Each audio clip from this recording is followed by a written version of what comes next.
My name is Susan Zakaib. I am a fundraising consultant.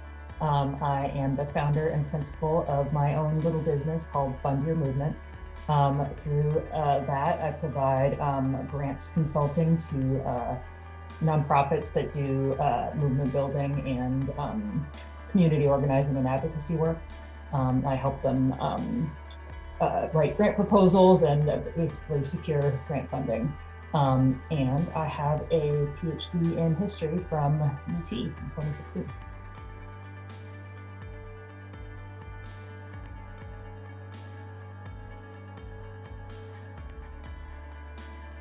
My first job after completing my PhD was as a grant writer at Workers' Defense Project.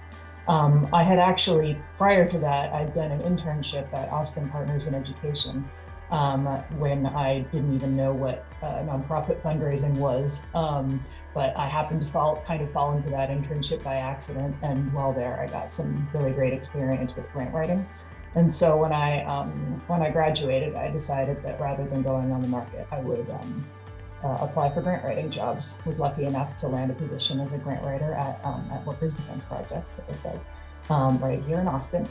And yeah, I was able to, I spent 4 years at Workers' Defense, and while there, I was really able to put my writing and research and project management skills that I had honed as a PhD in history to work.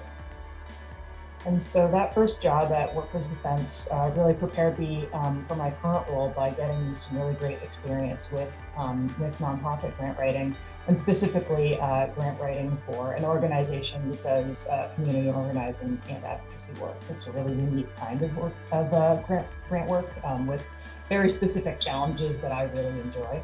And so I got really specific kind of experience there that allowed me to then in 2020 move on and start my own consulting business with a focus on exactly that kind of work, doing grant writing for organizing and advocacy work.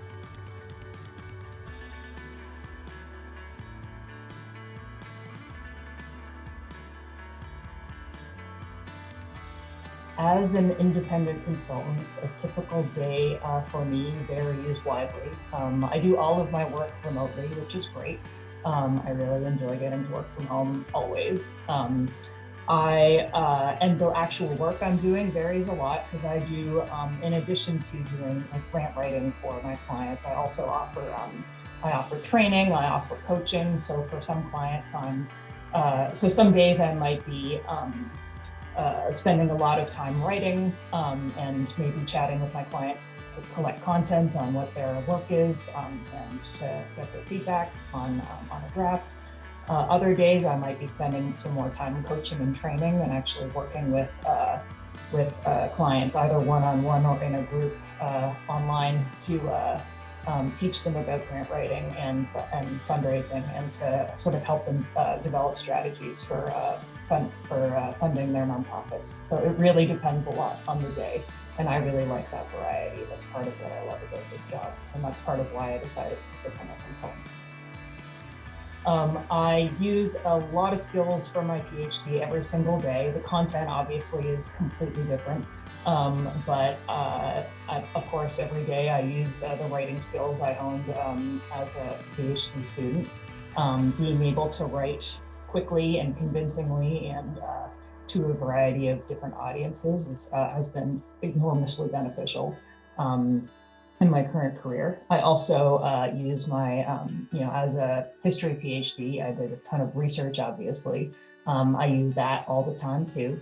I am researching funder prospects for my clients, for instance, and just sort of getting a handle on the field of philanthropy and what my clients can expect and how to get their foot in the door.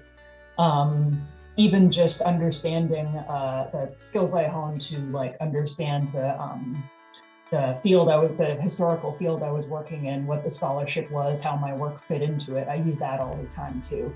In order to understand the field of philanthropy and quickly get a handle on what's going on and be able to make a case for why my clients should get the money.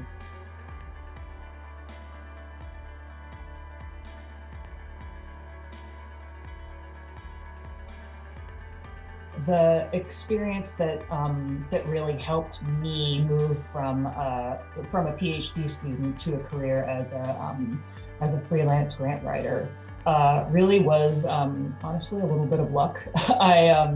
In grad school, I was really lucky to get a fellowship 1 year, which meant I didn't have to TA, which meant I had the time to go out and get an internship at Austin Partners in Education. That internship was really, really crucial for me. It got me more than a year of experience doing grant writing. And so by the time I actually got to the point of applying for jobs when I graduated, I could already, first of all, I could communicate my skills to them in a way that I knew they would understand because I knew where the employers were coming from. I understood what they were looking for. And also I was able to say, I already have this experience as an intern, but still, it really was vital.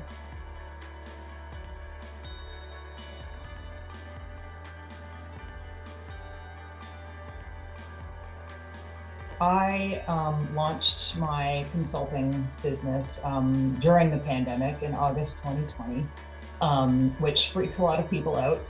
But it actually, some might be surprised to learn that it actually worked out very well for me, and that timing was actually perfect. First of all of my work can be conducted remotely. That's just part of the nature of my job. It's very easy to do this work from a distance, and so that wasn't a concern. And in addition, that it didn't affect the market for my work. Nonprofits need funding always. In fact, they needed more funding during the COVID pandemic, and they still do.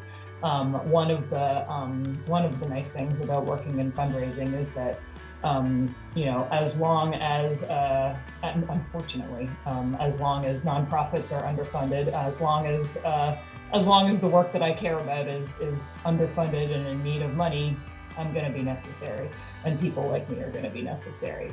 And so the pandemic actually did not at all affect my ability to secure clients. In fact, if anything, launching my business during the pandemic was kind of a plus, because it allowed me to work with clients all over the country who may, before the pandemic, have been a little bit unsure about working with a remote consultant. But the pandemic taught everybody that there's a lot that you can do from a distance, that there's a lot of things that can be remote. And so it actually opened up a lot of possibilities for me, and it's allowed me to work with clients all over the country, and they don't care where I'm based necessarily. For folks who are starting a new job during the pandemic, if you're doing a lot of work remotely, be really intentional about seeking out opportunities to, first of all, create relationships with your coworkers, and secondly, to draw on them for support. Just because you're operating remotely does not mean you can't reach out to them for help, or reach out to them if you have a question. It's a little harder to do when you're in a remote setting, which just makes it all the more important that you be really intentional about reaching out for that help.